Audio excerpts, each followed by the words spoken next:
With almost 30 years under its belt, Pokémon has a lot of games to offer, particularly in the main series, and they all have interesting things about them, which is why today I'm going to be covering one fact about every main series game that you definitely, or at least possibly, don't know.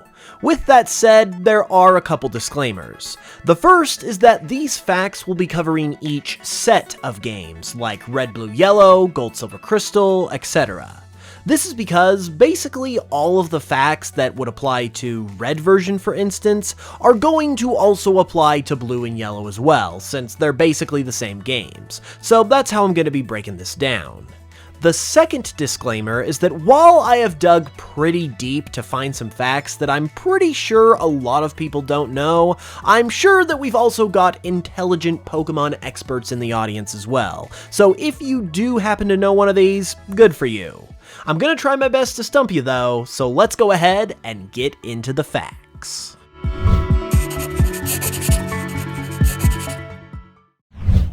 One fact you definitely should know, if you don't already, is how amazing today's wonderful sponsor is, Ridge Wallet.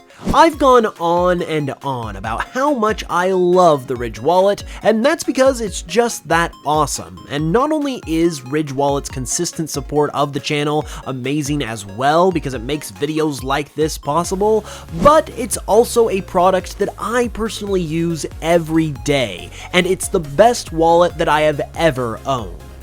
Now is also the best time to get one too if you haven't already, either for yourself or as a gift for the holidays, because Ridge's holiday sale is currently ongoing, and with it you can get up to 30% off through December 20th by going to ridge.com/hoops with the link in the description below.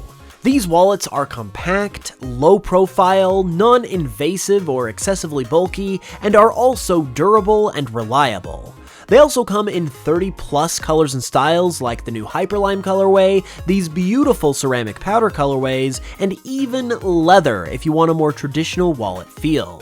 They also come backed by a 99-day money-back guarantee and a lifetime warranty, so there is literally no reason not to grab one of these as a gift either for yourself or for a friend, and if you use my link in the description below, you can also subscribe to email and text updates for a free chance at a Ridge bundle worth $4,000 with no purchase necessary, again through December 20th. So check that out with the link below, and a big thank you to Ridge for supporting the channel.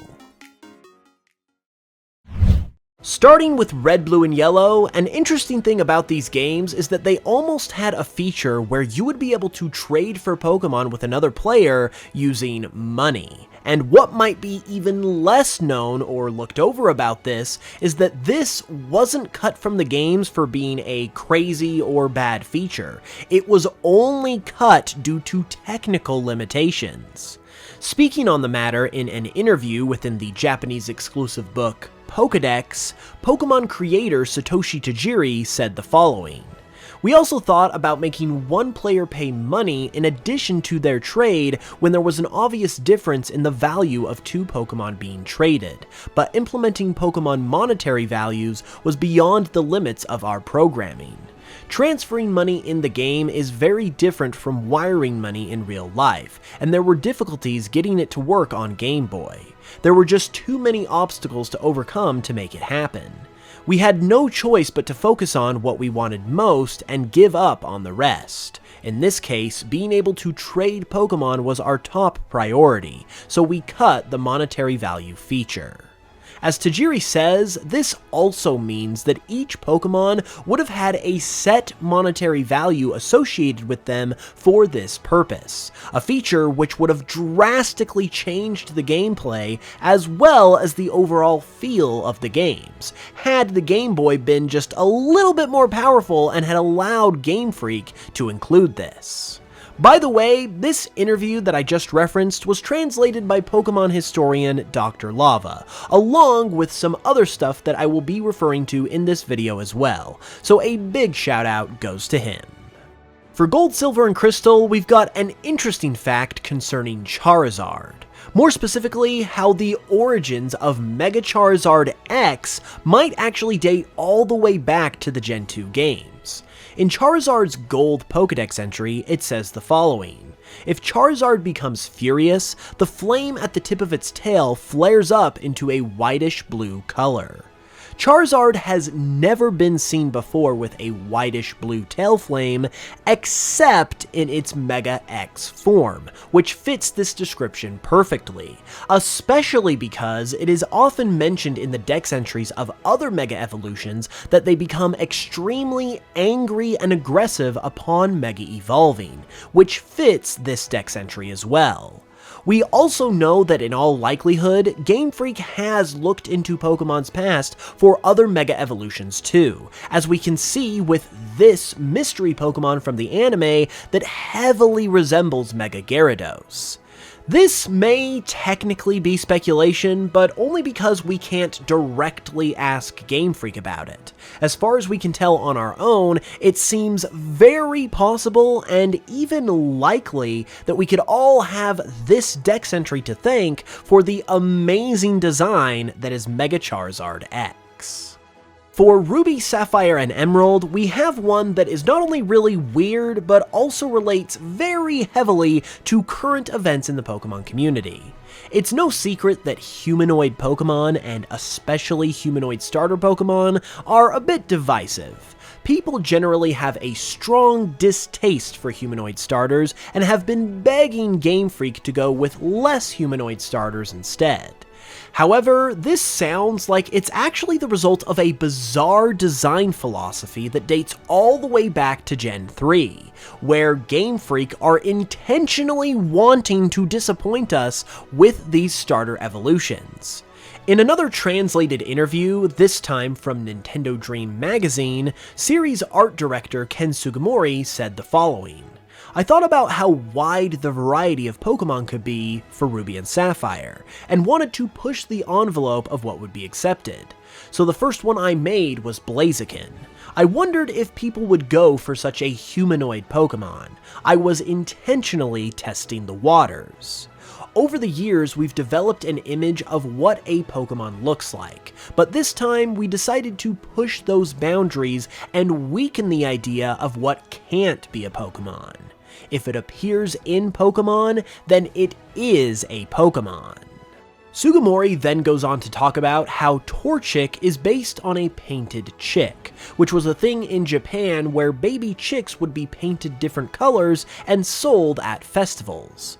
Once those chicks grew up though and weren't so cute anymore, they would often be thrown away or abandoned, which Sugimori says he tried to replicate with Torchic and its evolutions, saying, "We wanted people raising them to feel that sense of disappointment, while also acquiring something more powerful." Piecing all of this together, it certainly feels like the painted chick philosophy has maybe extended from Blaziken and has been applied to other starters as well. And personally, I love Sugimori, but I cannot remotely fathom why Game Freak would intentionally want to make Pokemon, Blaziken or otherwise, that were meant to disappoint people. But hey, Pokemon is still thriving over 20 years later, so they're obviously doing something right. Now we come to our first remake of the video with Fire Red and Leaf Green. The following information comes from cut content website The Cutting Room Floor, which I will also be referring to for other facts in this video as well, so a big shout out goes to them too. Within the data of Fire Red and Leaf Green, there are several unused maps.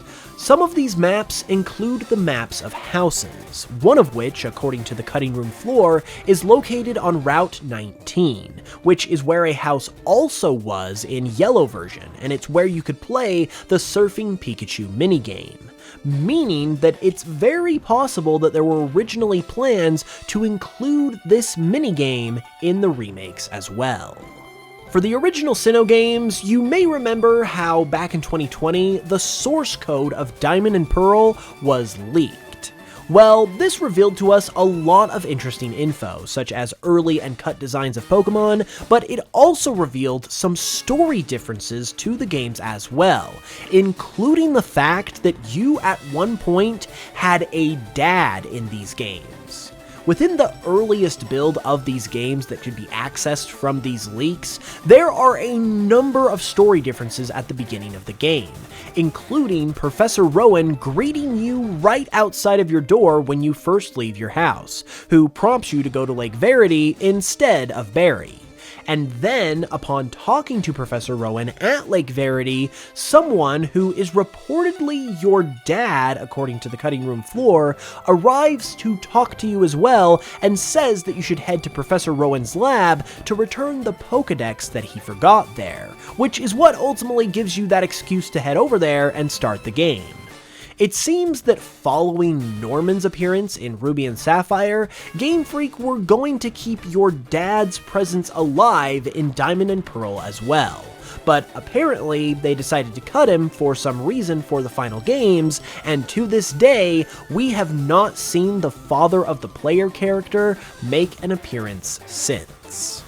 For Heart Gold and Soul Silver, there's actually some cut content as well, if you can believe it, since these games just packed in every bit of content that they possibly could. But originally, there was going to be an item in these games called the Photo Album that would store the photos that you're able to take throughout the game, and presumably allow you to view them wherever. In the final games, however, the photos are stored in the PC instead. Now we're on to Gen 5, and for Black and White, a crazy thing about these games is that they were originally going to feature multiple, completely different professors.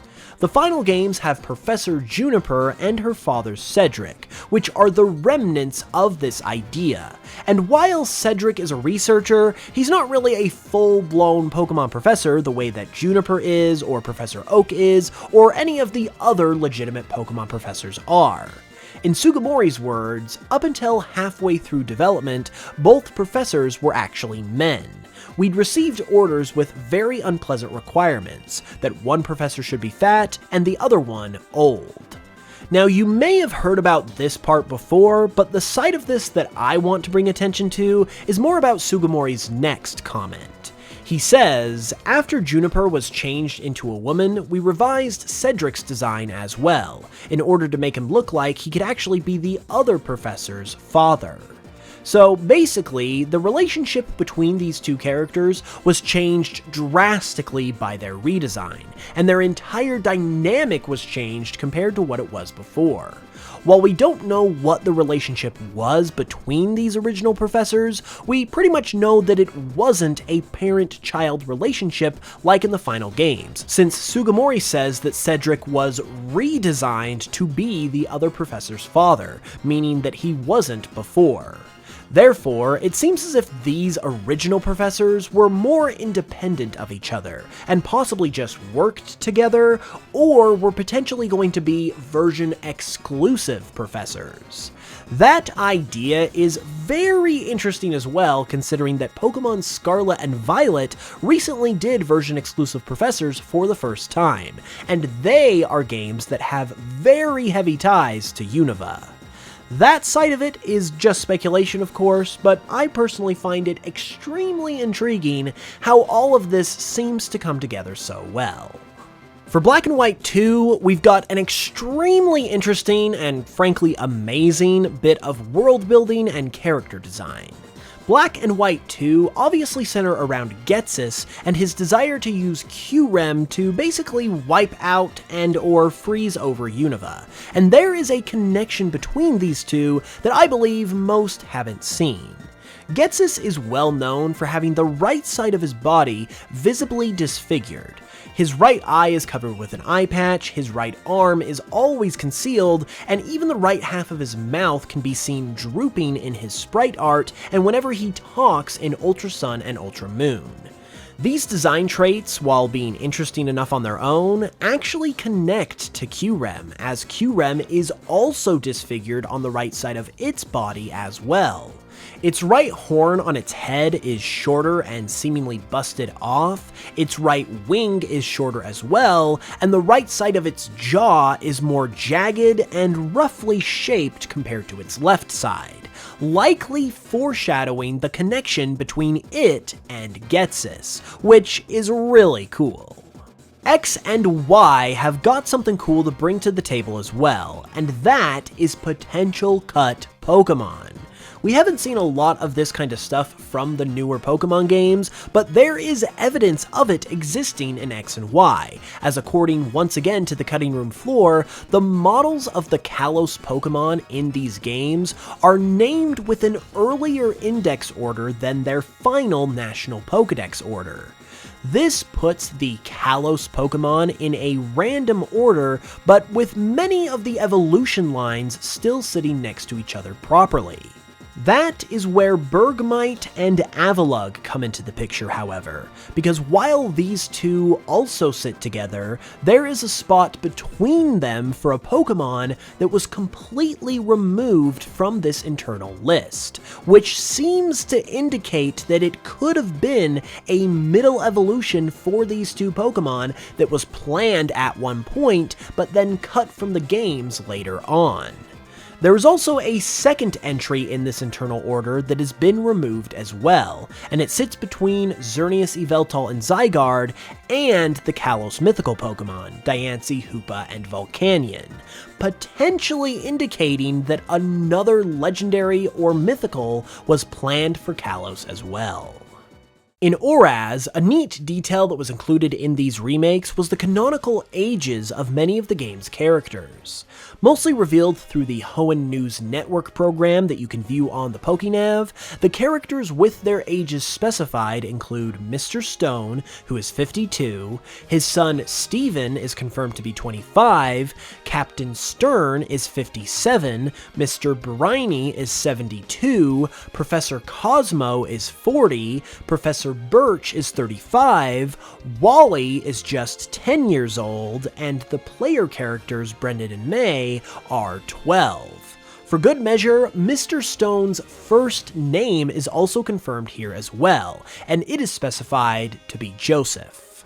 For the Alola games, we've got something cool that actually connects to the real world and that actually happened just this year in 2023. A new species of cockroach was recently discovered in Singapore by entomologists Fu Mao Sheng and Christian C. Lucanius, and was named Noticola pheromosa, after the Pokemon Pheromosa from Sun and Moon and Ultra Sun and Ultra Moon. The two chose the name because they are Pokemon fans, and because of the similarities between Pheromosa and the cockroach. And to top it all off, the article that published the discovery was published on February 27th of 2023, which is Pokemon Day.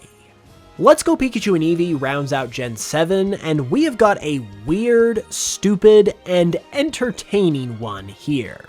These games actually fixed a ginormous error with Ghastly, and it's actually insane that it lasted this long before it was addressed. The thing about Ghastly is that it is a poison-type Pokemon, who is known as the Gas Pokemon, but it could not learn the move Poison Gas by level up until the Let's Go games.